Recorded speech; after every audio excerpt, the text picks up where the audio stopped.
तेलंगाना सरकार के मंत्री,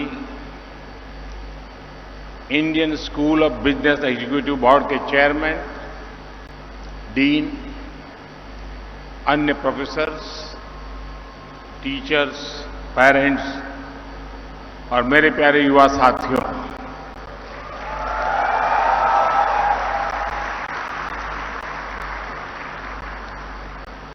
आज इंडियन स्कूल ऑफ बिजनेस ने अपनी गौरवमयी यात्रा के एक अहम माइलस्टोन पार किया है। हम सभी आईएसबी की स्थापना के 20 साल पूरे होने को सेलिब्रेट कर रहे हैं। आज अनेक साथियों को अपनी डिग्री मिली है, गोल्ड मेडल मिले हैं। आईएसबी को सफलता के इस पड़ाव पर पहुंचाने में अनेकों लोगों की तपस्या रही है। मैं आज उन सभी को याद करते हुए आप सभी को, आईएसबी के प्रोफेसर्स, फैकल्टी, सभी स्टूडेंट्स को, पेरेंट्स को, आईएसबी के एल्यूमनाइज को बहुत बहुत बधाई देता हूं।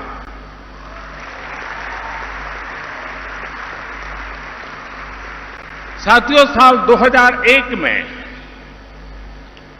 अटल जी ने इसे देश को समर्पित किया था। तब से लेकर आज तक लगभग 50,000 एग्जीक्यूटिव यहां से ट्रेन होकर निकले हैं।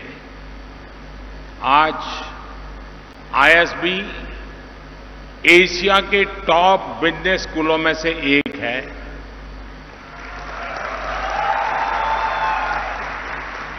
आईएसबी से निकलने वाले जो प्रोफेशनल्स हैं, वे देश के बिजनेस को गति दे रहे हैं, बड़ी बड़ी कंपनियों का मैनेजमेंट संभाल रहे हैं।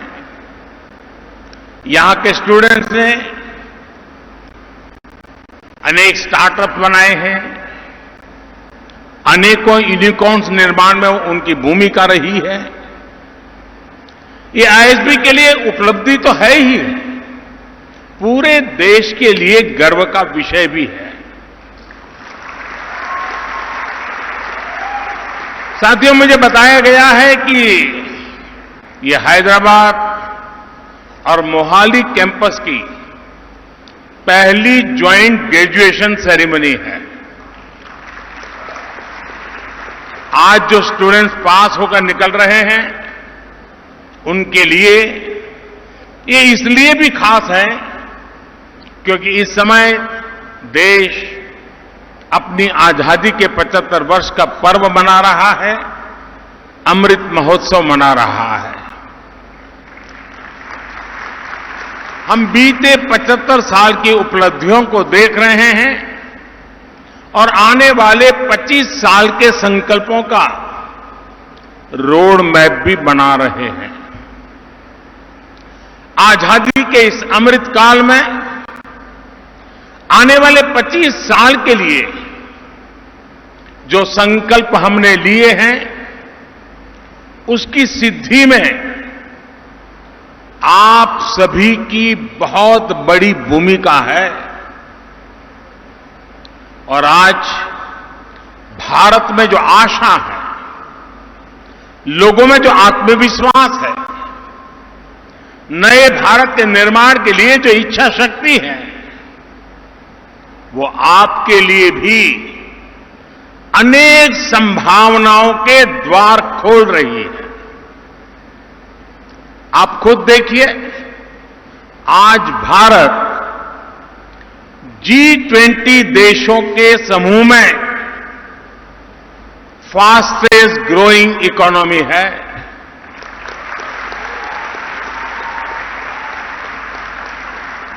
स्मार्टफोन डेटा कंज्यूमर के मामले में भारत पहले नंबर पे है।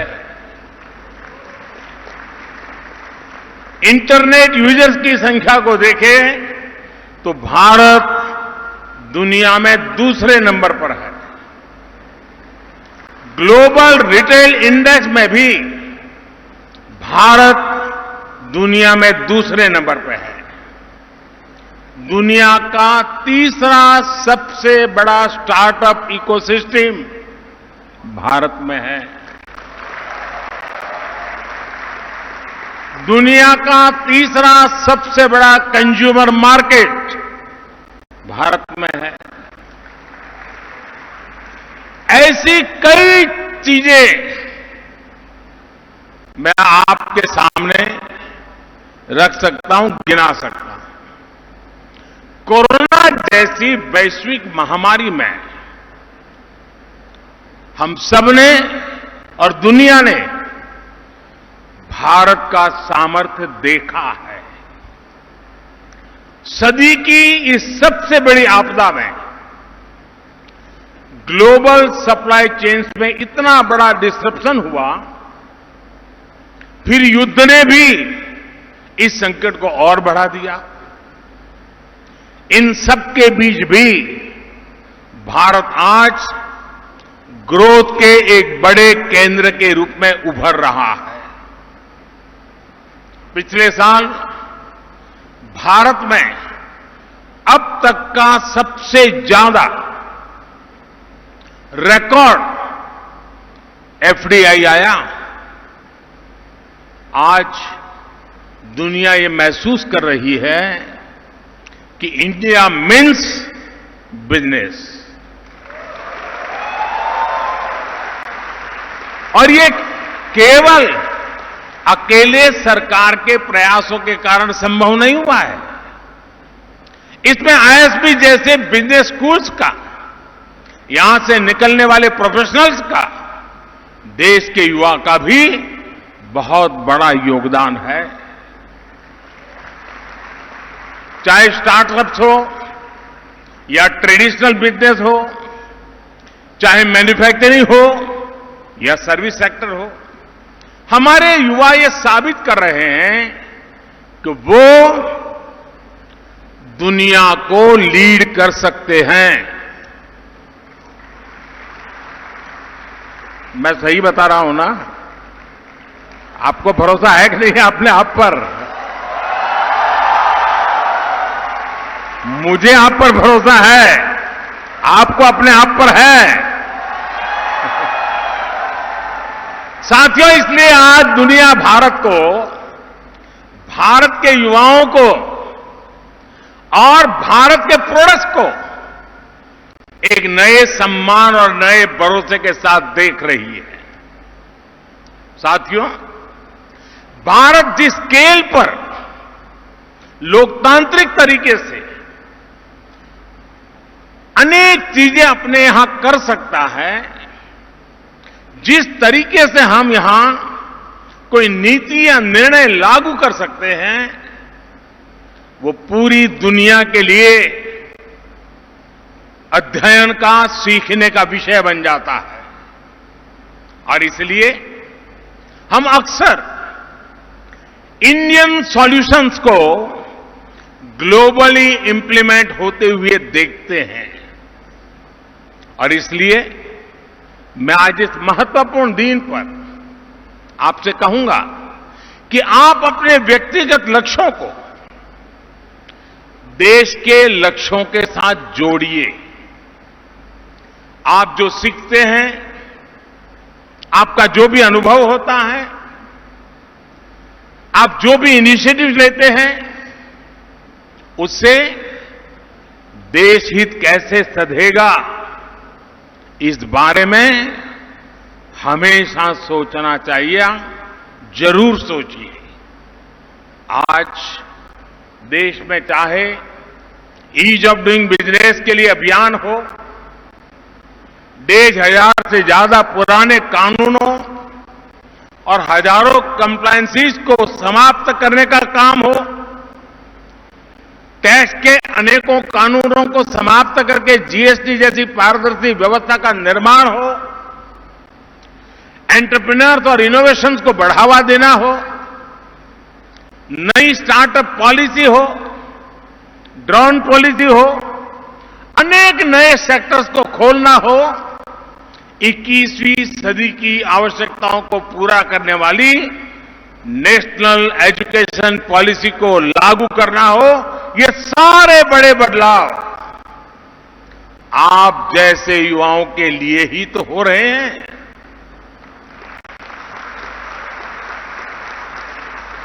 आप जैसे युवाओं की तरफ से आने वाले जो सॉल्यूशंस हैं, उन सॉल्यूशंस को इंप्लीमेंट करने के लिए, आपके आइडिया को देश की ताकत बनाने के लिए हमारी सरकार हमेशा देश की युवा शक्ति के साथ खड़ी है।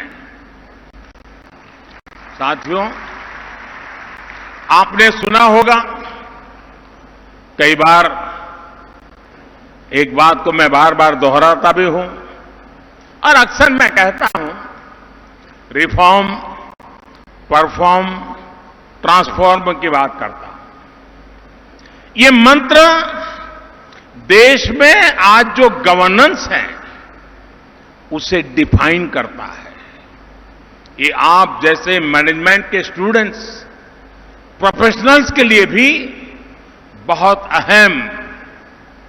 मैं ये सारी बातें आपको इसलिए बता रहा हूं क्योंकि आप लोग यहां से निकलने के बाद बहुत सारे पॉलिसी डिसीजंस लेने वाले हैं। पॉलिसी सिर्फ ड्राइंग रूम पर अच्छी हो, कागज पर बेहतर हो, जमीन पर अगर नतीजे ना दें तो उसका कोई लाभ नहीं होता।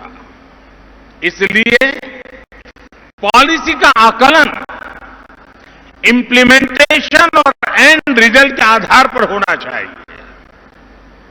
रिफॉर्म, परफॉर्म, ट्रांसफॉर्म के मंत्र ने कैसे पॉलिसीज को, देश की गवर्नेंस को रिडिफाइन किया है, ये भी मैं चाहूंगा कि आप जैसे नौजवानों को जानना बहुत जरूरी है। साथियों, बीते 8 साल की तुलना अगर आप उसके पहले के 3 दशक से करेंगे तो एक बात जरूर नोट करेंगे, हमारे देश में रिफॉर्म्स की जरूरत तो हमेशा से महसूस की जाती रही थी, लेकिन पॉलिटिकल विल पावर की हमेशा कमी रहती थी। पिछले 3 दशकों में लगातार बनी रही राजनीतिक अस्थिरता के कारण देश ने लंबे समय तक पॉलिटिकल विल पावर की कमी देखी। इस वजह से देश रिफॉर्म से बड़े फैसले लेने से दूर ही रहा। 2014 के बाद से हमारा देश राजनीतिक इच्छा शक्ति को भी देख रहा है और लगातार रिफॉर्म भी हो रहे हैं। हमने दिखाया है कि अगर ईमानदारी के साथ, इच्छा शक्ति के साथ रिफॉर्म की प्रक्रिया को आगे बढ़ाई जाए तो जन समर्थन अपने आप बढ़ता है। फिनटेक का उदाहरण हमारे सामने है। जिस देश में कभी बैंकिंग ही एक प्रिविलेज मानी जाती थी, उसी देश में फिनटेक सामान्य नागरिकों के जीवन को बदल रही है।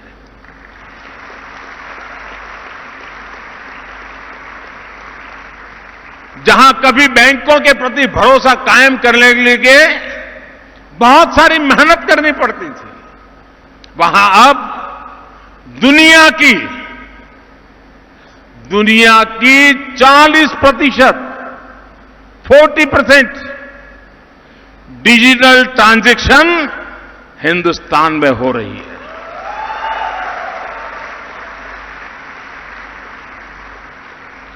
हमारे हेल्थ सेक्टर को भी ये माना जाता था कि किसी बड़ी चुनौती को रिस्पॉन्ड नहीं कर पाएगा, लेकिन हेल्थ सेक्टर में रिफॉर्म की देश की इच्छा शक्ति का परिणाम हमने 100 साल की सबसे बड़ी महामारी के दौरान अनुभव किया है।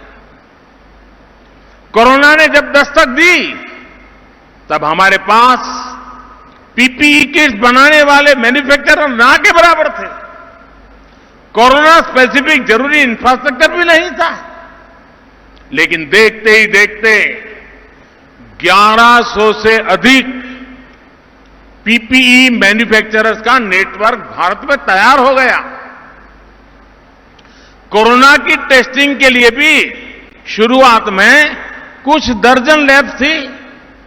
बहुत कम समय में देश में 2500 से अधिक टेस्ट लैब्स का नेटवर्क बन गया। कोविड वैक्सीन के लिए तो हमारे यहां चिंता जताई जा रही थी कि हमें विदेशी वैक्सीन मिल पाएगी भी या नहीं, लेकिन हमने अपनी वैक्सीन तैयार की, इतनी वैक्सीन बनाई कि भारत में भी 190 करोड़ से ज्यादा डोज लगाई जा चुकी है। भारत ने दुनिया के 100 से अधिक देशों को भी वैक्सीन भेजी है। इसी प्रकार मेडिकल एजुकेशन में भी हमने एक के बाद एक अनेक रिफॉर्म किए।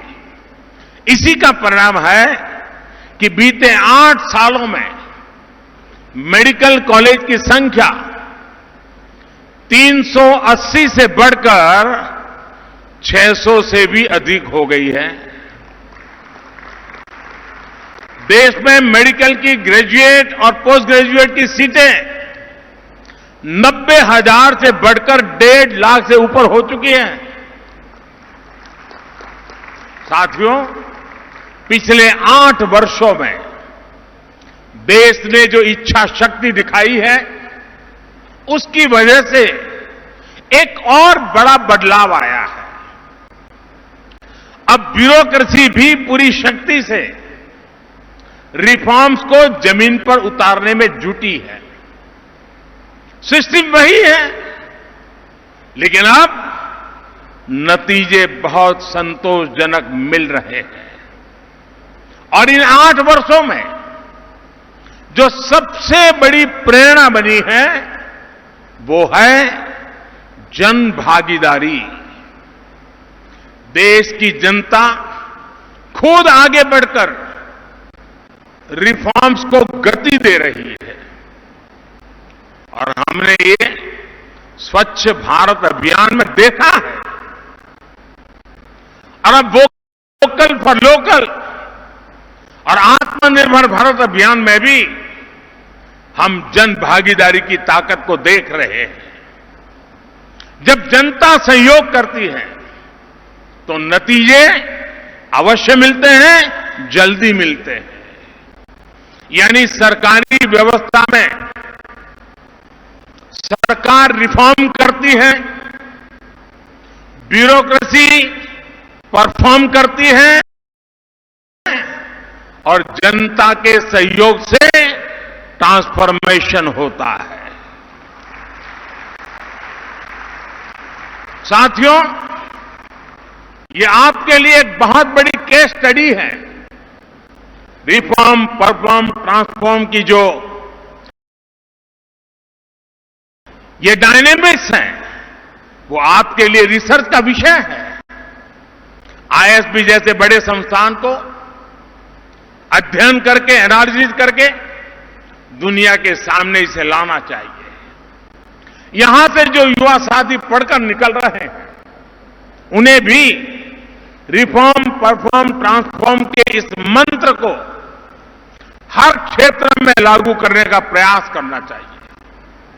साथियों, मैं आपका ध्यान देश के स्पोर्ट्स इकोसिस्टम में आए ट्रांसफॉर्मेशन की तरफ भी दिलाना चाहता हूं। आखिर क्या कारण है कि 2014 के बाद हमें खेल के हर मैदान में अभूतपूर्व प्रदर्शन देखने को मिल रहा है? इसका सबसे बड़ा कारण है हमारे एथलीट्स का आत्मविश्वास।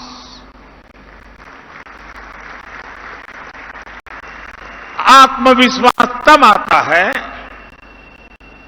जब सही टैलेंट की खोज होती है, जब टैलेंट की हैंड होल्डिंग होती है, जब एक ट्रांसपेरेंट सिलेक्शन होता है, ट्रेनिंग का, कंपटीशन का एक बेहतर इंफ्रास्ट्रक्चर मिलता है।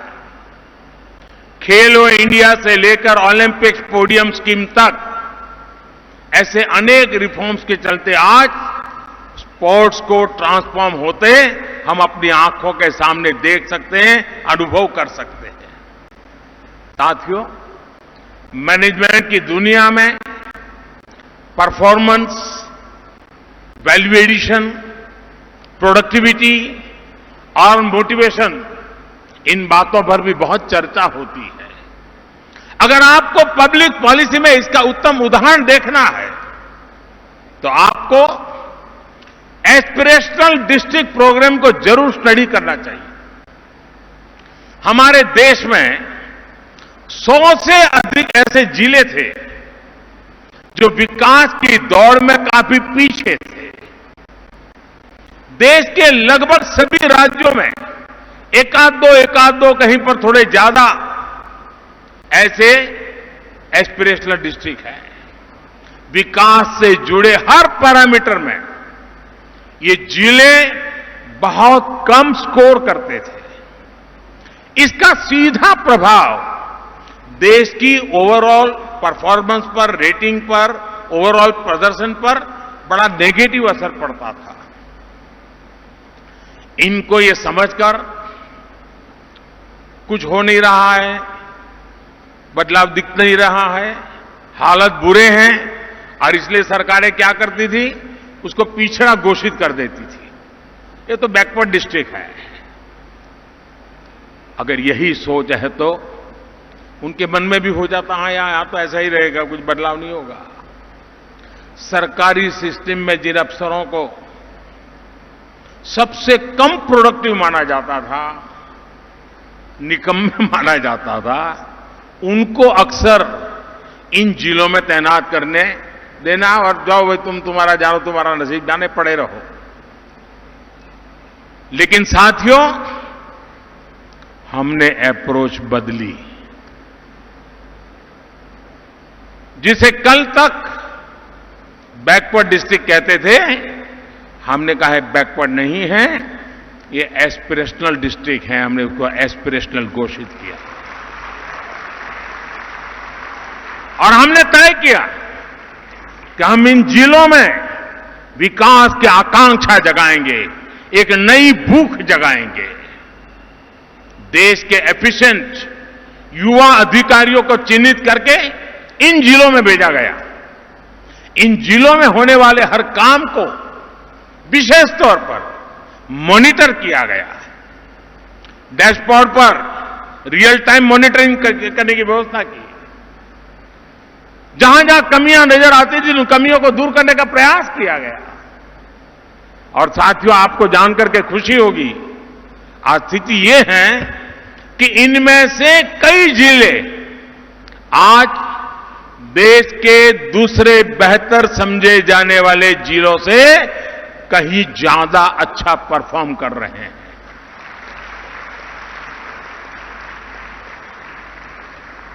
जिन्हें कभी पिछड़े जिले कहते थे, देश के डेवलपमेंट पैरामीटर्स को प्रभावित करते थे, वो आज एस्पिरेशनल डिस्ट्रिक्ट बनकर देश के विकास को गति दे रहे हैं।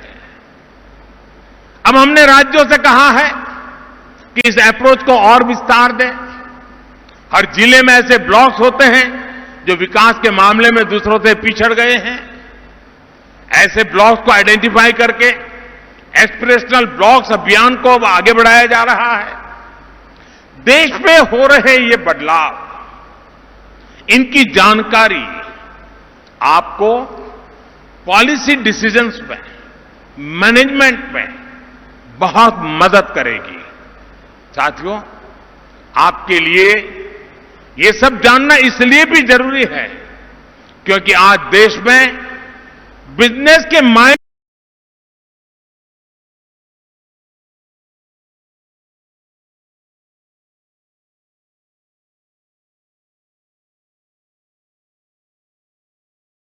भी बदल रहे हैं और बिजनेस का दायरा भी बढ़ रहा है।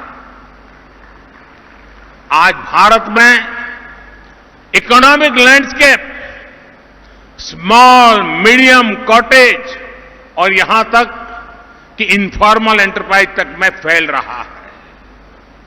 ये बिजनेस लाखों लाख लोगों को रोजगार के अवसर दे रहे हैं। इनका सामर्थ्य बहुत ज्यादा है, इनमें आगे बढ़ने का कमिटमेंट बहुत ज्यादा है। इसलिए आज जब देश आर्थिक विकास के नए अध्याय को लिख रहा है तो हमें एक और बात याद रखनी होगी।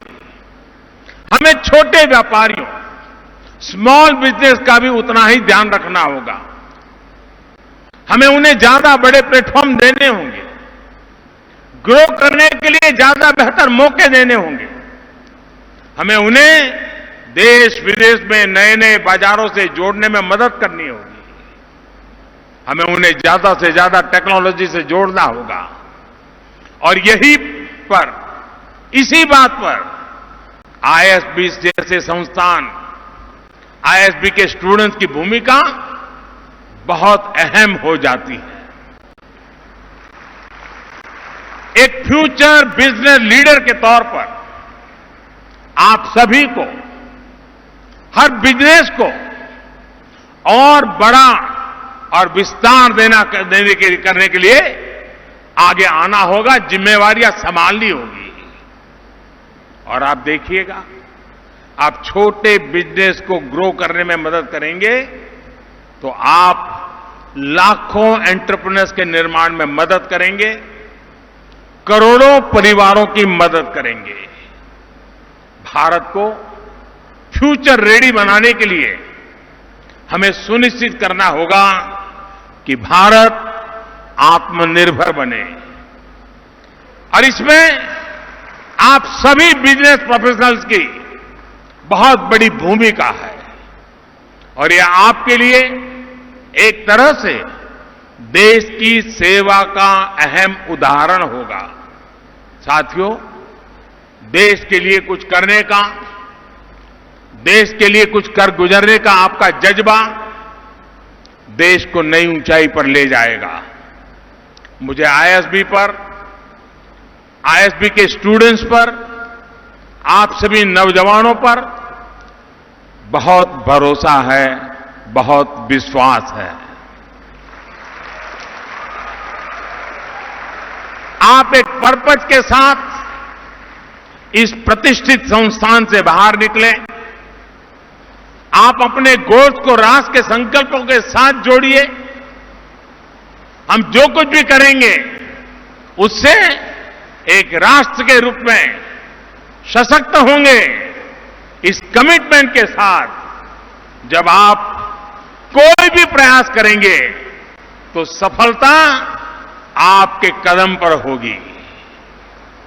एक बार फिर आज जिन जिन साथियों को मुझे मेडल देने का अवसर मिला है और भी जो लोगों ने सिद्धियां प्राप्त की हैं, उनको, उनके परिवारजनों को अनेक अनेक शुभकामनाएं देता हूं और आईएसबी भारत की विकास यात्रा में ऐसी पीढ़ियों को तैयार करता रहे, ऐसी पीढ़ियां राष्ट्र के लिए समर्पित भाव से कार्य करती रहे। इसी एक अपेक्षा के साथ आप सबका बहुत बहुत धन्यवाद।